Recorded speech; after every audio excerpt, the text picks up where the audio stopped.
How's it going, folks? Adrian here. Welcome back to the channel and to a quick PSA for a couple of games, beginning with the big story happening over at Rift. Now owned, of course, by Gamigo, formerly by Tryon. Well, the Rift Prime server is shutting down come the end of March. Prime is, of course, a fresh start progression server only accessible with a subscription, first launched about a year ago, which I reviewed, and you can check that video out in the card on the top right of your screen. In a forum post just hours ago, the Rift team announced that the Prime journey will be ending on midnight March 31st this year, and yes, there will be character and credit transfers taking place the following week, with the entire process ending by April the 7th. Important to note here, as I've seen a lot of confusion about this, the Rift MMORPG isn't shutting down, guys. It's free-to-play live services, so all the NA and EU shards or servers will continue as usual. It's only the Prime server that's going, and I do remember Tryon saying back in the day that it may have a lifespan of about 12 months. So in the eyes of many, it's about damn time, and now they can consolidate the player base, focus resources on the live retail version, and hopefully turn the game around with more updates and content for the future. So here's what you need to know if you've played on the Prime server. All transferred characters from Prime can only go to US shards on the live version. No EU transfers available, which sucks, but that's due to Prime being NA only in the first place.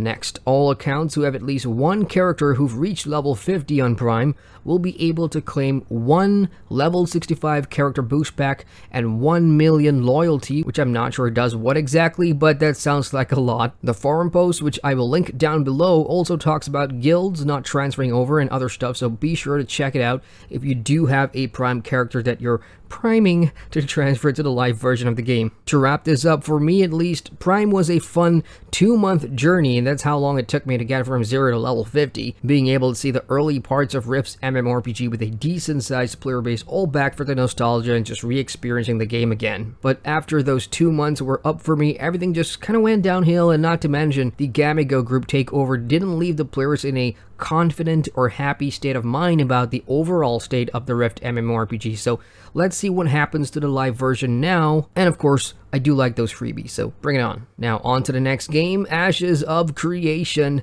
This one flew under my radar over the weekend, but here's what you need to know. Ashes of Creation will be delaying its Alpha 1 test, which is for the MMORPG beyond the summer of 2019, which was when it was supposed to happen.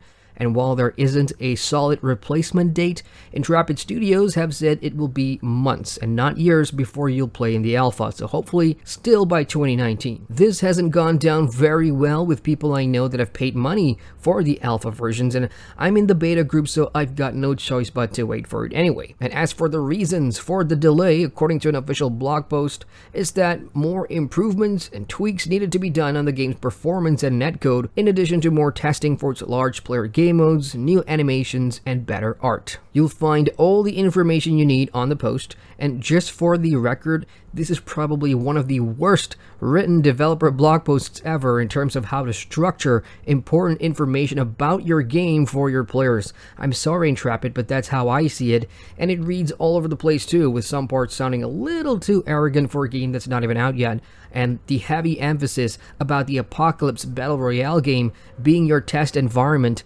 Yes, we get it. We got it months ago. There's no need to continue defending the Apocalypse Battle Royale now that it's out, because people will not only judge Apocalypse as a test environment for Ashes of Creation, but as a BR game by itself, because that's just how these things work, no matter how good or bad a job you've done marketing it. So calling players out as less informed or not educated about your product is again a little arrogant, so tone that shit down. You have no idea how fast MMO players will turn on you. There is good news though for AOC. The studio is growing, Intrepid is growing. They've been working on a lot of the back-end infrastructure, website, customer service. They're hiring a bunch of people, and they're going to be releasing more developer updates in the form of video dev diaries, which I do like, on a more consistent basis to keep us abreast of progress on the MMORPG that we're all waiting for. So let's hope it remains on track. So that's all I've got, folks. Do share your thoughts in the comments section below. Hit the like button for more MMO news vids, and feel free to subscribe to the channel for future content. And do hit that bell icon to get notified whenever a new vid goes up. Once again, I'm